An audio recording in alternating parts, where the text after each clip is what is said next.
आलीशान ससुराल में 5 गवार बहू की ठंड। बहू गवार पंती की भी हद होती है। ऐसी भी क्या मजबूरी थी तुम्हारी जो अपनी आलीशान ससुराल में ये बोरी के स्वेटर पहन कर रखे हैं तुमने। तुम्हें नए स्वेटर लाकर तो दिए हैं। माँ जी, आपके दिए हुए गर्म कपड़ों में बिल्कुल भी ठंड नहीं रुकती। हमारे ये बोरे के स्वेटर पहनकर देखिए कितने गर्म है, बिल्कुल भी ठंड नहीं लग रही है। साथ ही साथ इन्हें खरीदने के लिए तो हमने पैसे भी नहीं खर्च किए। मैं तो परेशान हो चुकी हूँ तुम पांचों की इन हरकतों से। और ये क्या, खुद बोरा पहनने के साथ साथ तुमने सारे घर के फर्श पर भी बोरे बिछा दिए।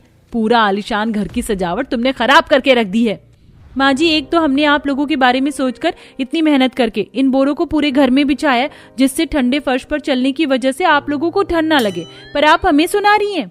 बंद करो अपनी बकवास, समझी।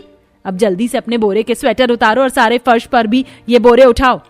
आखिरकार ऐसी क्या वजह थी जो आलीशान ससुराल में होने के बावजूद भी इन सभी बहुओं ने इन बोरे के स्वेटर पहन रखे थे?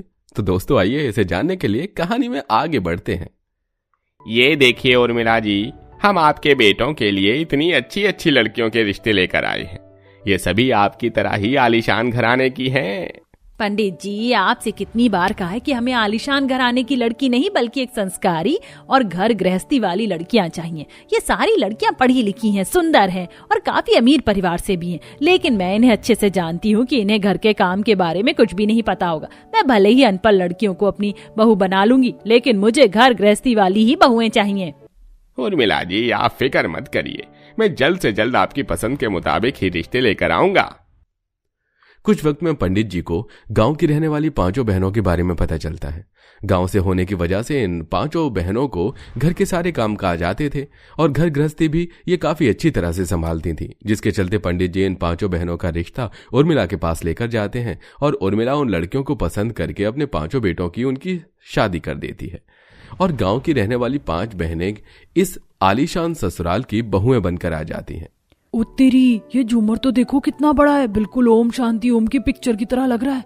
कहीं इसके नीचे भी तो शांति प्रिया की लाश नहीं है? चलट पगली, वो तो पिक्चर थी पिक्चर, ये तो असली का झूमर है। अरे तुम लोग झूमर देख रही हो, जरा वो देखो, ये बैठने वाली बड़ी बड़ी कुर्सियां कितनी मुलायम है। इन पर तो गद्दे भी बिछे हुए, मैं तो इन कुर्सियों पर आराम से सो भी सकती हूँ। अरे बहू, ये कुर्सियां नहीं बल्कि इन्हें सोफा कहते हैं। चलो अब बाकी का घर तुम सब कल देख लेना। अब अपने कमरे में जाकर आराम कर लो, सब थक गई होंगी ना।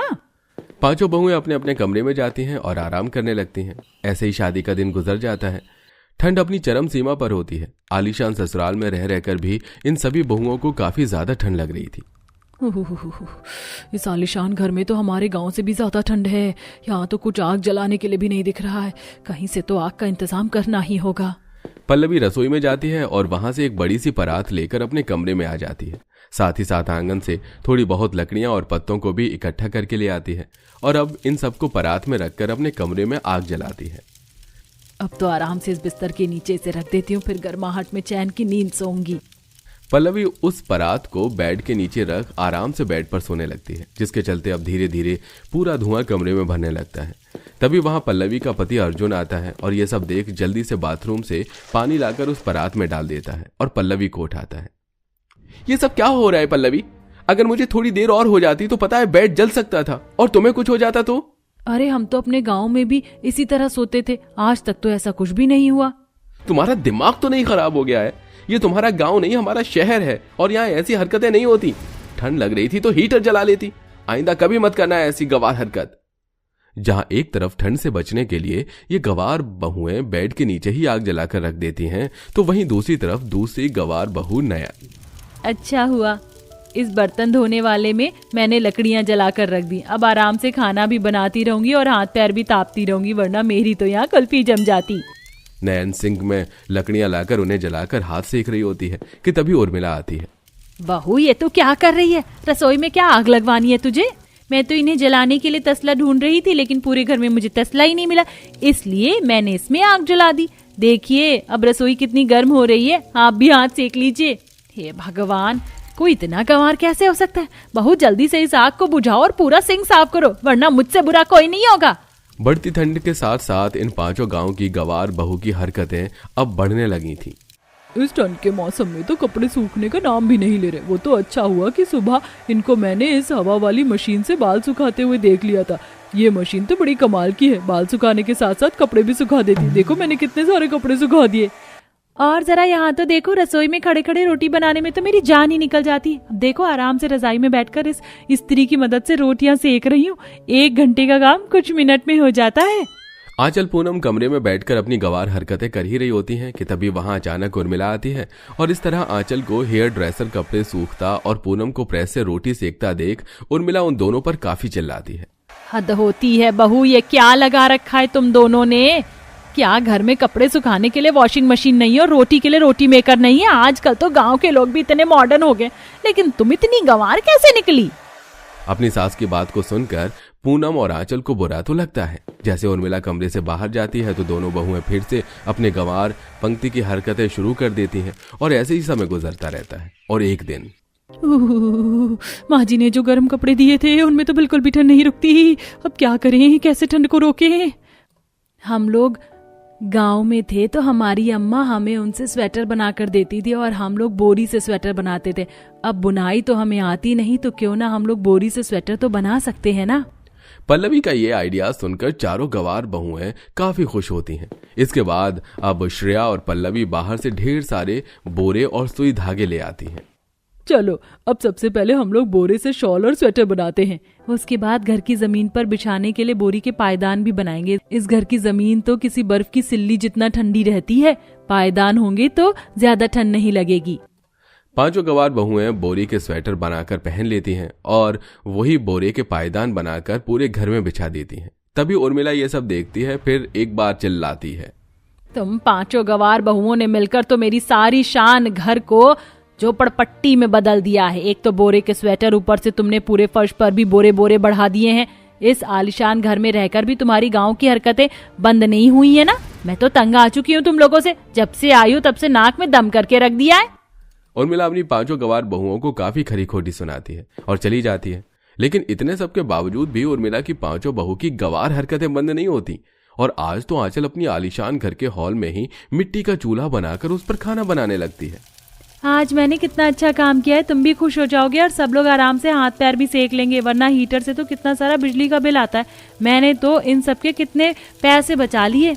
हॉल में चूल्हा जलाने की वजह से पूरे हॉल में धुआं फैल गया था, जिसके चलते अस्थमा के पेशेंट उर्मिला की खांस कर हालत खराब हो जाती है। ये इतना सारा धुआं कहाँ से आ रहा है?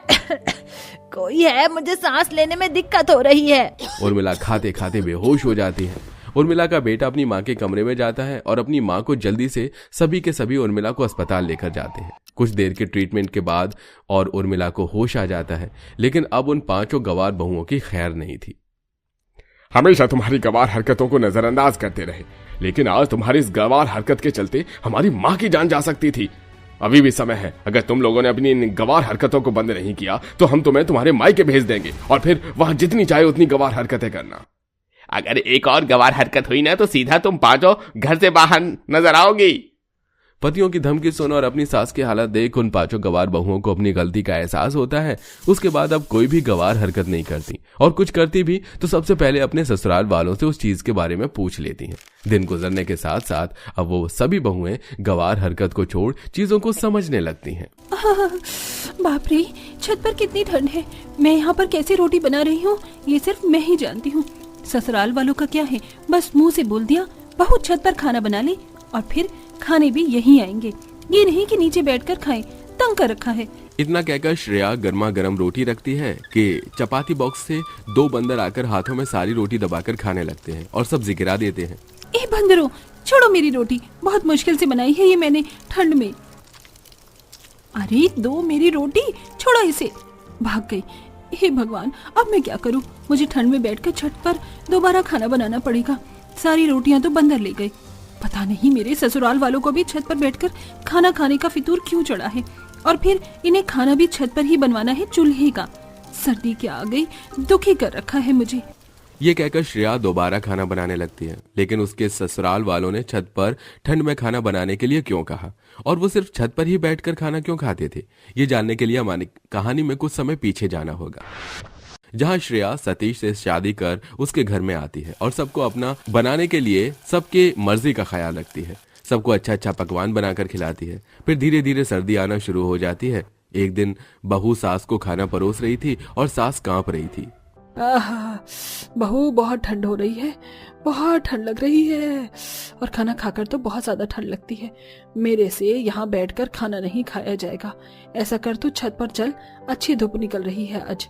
माँ जी हीटर चला देती हूँ ना, उसके सामने आप खाना खा लीजिए, आपको ठंड महसूस नहीं होगी। क्यों बिजली फूकनी? जब इतनी अच्छी धूप खिली है तो वैसे भी मैं ऊपर ही बैठकर खाना खाऊंगी। माँ जी आप तो मंजिल ऊपर सीढ़ी चढ़ लेंगी ना। अरे अब क्या तुझे लिखित में लिख कर दूं कि मैं छत पर बैठकर ही खाना खाऊंगी? अगर ज्यादा तुझे चिंता हो रही है तो अपने मायके वालों से एक प्राइवेट जेट मंगवा दे जो छत पर लाकर छोड़ दे मुझे। माँ जी मैं तो बस ऐसे ही मजाक कर रही थी। चलिए मैं आपका खाना छत पर लेकर चलती हूँ, ऊपर चटाई है बिछा दूंगी। भाभी मैं भी छत पर ही खाना खाऊंगी, मेरा भी खाना ले चलना। हाँ बस ननद के बोलने की ही कमी थी। शुक्र है पापा जी ने थोड़ी देर पहले खाना खा लिया, वरना उनका खाना भी मुझे छत पर ले जाना पड़ता। आज खाना मांग रही हैं, अब डेली का ड्रामा कर देंगे अच्छी धूप आने का। फिर बहू हाथ में माँ बेटी का खाना लेकर छत पर पहुंचती है, साइड में खाना रखकर चटाई बिछाती है और फिर अपनी सास और नंद को धूप में खाना खिलाती है, जहाँ ठंडी हवा चलने पर श्रेया कांप रही होती है। माँ जी आप दोनों ठंड में बैठकर कैसे खाना खा रहे हैं? कम से कम नीचे खाते तो इतनी हवा नहीं लगती। अरे भाभी इतनी अच्छी धूप भी तो मिली है, ठंड का पता ही नहीं चल रहा। वैसे अच्छा लग रहा है ना माँ? हाँ नव्या मुझे तो बहुत अच्छा लग रहा है। अगर रोज बहू ऐसी ही धूप निकलेगी ना तो तू छत पर ही खाना ले आना। मैं तो छत पर खाऊंगी और थोड़ी देर धूप में लेटूंगी भी। और मैं तो कहती हूँ तेरे पापा जी को भी बुला लिया करूंगी, क्या नीचे पड़े रहते हैं सर्दी में। हाँ माँ ये तो आपने बिल्कुल ठीक कहा। ये सुन श्रेया को गुस्सा आ रहा होता है और फिर सास पूरे परिवार को दोपहर का खाना छत पर खाने को ही कहती थी। सब धूप में बैठकर छत पर खाना खाते थे और अगर कुछ सब्जी रोटी कम पड़ जाती थी तो बहू को नीचे की रसोई से लाकर बार बार सास ससुर को खाना परोसना पड़ता था, जिससे वो थक जाती थी, रोटी भी ठंडी हो जाती थी। लीजिए माँ जी, पापा जी। माँ भाभी की हालत परेशान कुत्ते जैसी हो गई है, भाभी से ऊपर नीचे ज्यादा नहीं करा जा रहा। इस नव्या की बच्ची ने मुझे कुत्ते जैसी हालत से कंपेयर किया, इसको तो मैं बाद में देख लूंगी। फिलहाल माँ जी से बोलती हूँ। हाँ माँ जी नव्या ठीक कह रही है, मैं थक जाती हूँ। आप सब बैठकर नीचे ही खाना खाया करो, फिर धूप में चले जाया करो। नहीं बहू मैंने तेरी परेशानी का हल निकाल दिया है, अब से तू छत पर ही खाना बनाएगी, इसीलिए छत पर चूल्हा बना ले। हम यही गरम गरम बैठकर खाना खाएंगे और तू बनाना। वैसे भी हमें खुले में नहाने की आदत है, नीचे खाने की नहीं। हाँ बहू तुझे पता है दोनों की शादी गांव में ही हुई थी, वो तो हम बाद में शहर में आकर रहने लगे हैं। खुले सरसों के खेत में धूप में बैठकर सर्दियों में खाना खाते थे, पर शहर वाले घर में आकर खाना कहाँ खाने को मिलता है, इसीलिए यही सही है। अगले दिन से न चाहते हुए भी श्रेया को छत पर बैठकर चूल्हा बनाना पड़ता है और उसके सूख जाने पर चूल्हे पर खाना बनाना पड़ता है, जहां गरम गरम सबको खिलाकर सब और ज्यादा खाने लगते हैं और बेचारी ठंड में भूख से खुद आदी हो जाती है। हे भगवान मेरे पति को भी इस बात से कोई एतराज नहीं है। मुझे भूख लग रही है और ठंड भी, चूल्हे के नाम पर तो ज्यादा खाना खा रही है ये लोग। माँ जी पापा जी और रोटी चाहिए आपको? सतीश जी आप लेंगे? मुझे तो तुम 2 रोटी और दे दो, बहुत अच्छी लग रही है गरम गरम धूप में बैठकर खाने में। छत पर बैठकर पुराने दिन ताजा हो गए। देखा बहू मेरा बेटा भी मानता है, लेकिन छत पर बैठकर खाना खाएंगे तो ठंडी हवा चलेगी, जिससे खाना भी ठंडा हो जाएगा और मुझे भी तो सर्दी जुकाम हो जाएगा ना। अरे तुझे कहीं ठंड ना लगेगी, गांव की औरतें आज भी ठंड में चूल्हे पर खाना बनाती हैं, खुले में बैठकर उन्हें तो ठंड नहीं लगती, तुझे बड़ी लग रही है। ये सुनते ही श्रेया का एंड ऑफ डिस्कशन हो जाता है, जिससे उसे सास की आज्ञा का पालन करते हुए छत पर चूल्हे पर ठंड में बैठकर डेली खाना बनाना पड़ता है। अब वो रात का खाना भी साथ चूल्हे पर बनवाती थी। छत पर अंधेरा होने के कारण पति से बल्ब लगवा लेती है। यार आज चूल्हे का आलू नान बना दो और बैंगन का भरता, मुझे बहुत पसंद है। जब तक मैं यहाँ पर एक लकड़ी जला देता हूँ, सब लोग खाना खाने के लिए आने ही वाले हैं। एक तो सतीश मुझे इतनी ठंड लग रही है और तुम ससुराल वालों का साथ दे रही हो, तुम्हें मेरी फिक्र नहीं है क्या? अच्छा डार्लिंग मुझे तुम्हारी बहुत फिक्र है, मैं तुम्हें दवाई दे दूंगा, टेंशन मत लो। मेरा फेवरेट खाना बना दो। जब अपना ही सिक्का खोटा है तो भी मैं क्या ही करूं। फिर सतीश लकड़ियां जला देता है, जहां पूरा परिवार छत पर रात में भी खाना खाता है और श्रेया सबको गर्मा गर्म भाप निकलता हुआ खाना खिलाती है। दिन गुजरते हैं। एक सुबह उसके बनाए हुए खाने को दो बंदर आकर खराब कर देते हैं और रोटी खा लेते हैं, जिसे परेशान होकर ठंड में ठिठुर कर श्रेया को दोबारा से रोटी सब्जी बनानी पड़ती है। इतने में घर वाले छत पर आकर बैठ जाते हैं। अरे छत पर क्या फैलारा मचा रखा है, और तूने अभी तक खाना नहीं बनाया क्या? अभी तक तेरा चूल्हा जल रहा है। हाँ बहू, तेरे से खाना नहीं बना आज। माँ जी, मैंने खाना बनाया था, 20-25 रोटी बनाई थी और पनीर की सब्जी, लेकिन 2 बंदरों ने आकर सब कुछ बर्बाद कर दिया। मैं कह रही हूँ आपको रसोई के लिए भी मुझे बार बार सामान लेकर ऊपर आना जाना पड़ता है। बंदर भी आकर खाना वगैरह खराब कर देते हैं। आप रसोई नीचे करवा दीजिए, मैं आपको नीचे ही बैठाकर खाना खिला दिया करूंगी। खाना तो हम सब ऊपर ही बैठकर खाएंगे, तू बंदरों से थोड़ा बच कर रहना। खाने को क्यों उनके आने का इंतजार करती है? हाँ माई राइट भाभी। बड़े बेकार है मेरे ससुराल वाले। खाने का ऐसा जुनून सर पर चढ़ा है कि छत पर ही खाना खाना है। ठंड में मेरी मेहनत और मेरी फिक्र कुछ भी नहीं है इन्हें। एक इनके झूठे बर्तन भी नीचे ले जाकर साफ करो, फिर इनका खाना बनाने का सामान ऊपर लाओ और फिर चूल्हे पर बैठकर खाना बनाओ, और ऊपर से ठंड में भी मरो। पता नहीं कौन सा चूल्हे में हीटर जलता है कि मुझे ठंड नहीं लगती। सबको खाना खिलाकर श्रेया ऐसे ही बर्तन लेकर नीचे रसोई में साफ करने जाती है और ऊपर रात को बनाने वाली सब्जी ले जा रही थी कि पैर फिसलने से श्रेया सीढ़ी से ऐसी गिरी कि उसके एक पैर में फ्रैक्चर आ गया। अस्पताल से घर पर लाने के बाद सतीश को बहुत बुरा लगता है। श्रेया, मुझे माफ कर दो, तुम कहती रही लेकिन हम में से किसी ने नहीं सुना, और आज तुम्हारे एक पैर की हड्डी टूट गई। माँ, देख लिया आपने छत पर खाना खाने का नतीजा। अब उसका पैर 3 महीने में ठीक होगा और वो कुछ काम भी नहीं कर पाएगी। तब तक आप ही काम करना, और अब से छत पर न खाना बनेगा न कोई खाएगा। बिल्कुल ठीक कह रहा है बेटा, अब से खाना नीचे ही बनेगा। बहू, मुझे माफ कर दे। कोई बात नहीं माँ जी, आप थोड़ी ना चाहती थी कि मेरा पैर टूट जाए। मुझे दर्द तो बहुत हो रहा है, लेकिन खुशी भी है कि अब छत पर खाना नहीं बनेगा, बल्कि नीचे की रसोई में भी न ही खाना बनाना पड़ेगा, क्योंकि मैं तो अब आराम करूंगी। बहू, तू आराम कर, अब से तेरी नंद और सास खाना बनाया करेगी। नव्या, तू जा अपनी भाभी के लिए सूप बना कर ला, ठंड में पिएगी तो अच्छा लगेगा, हड्डी जुड़ेगी। जी पापा। इस तरह श्रेया को छत पर खाना बनाना नहीं पड़ता, साथ ही ससुराल वाले उसका बहुत ख्याल रखते हैं और वो खुशी खुशी रहने लगती है।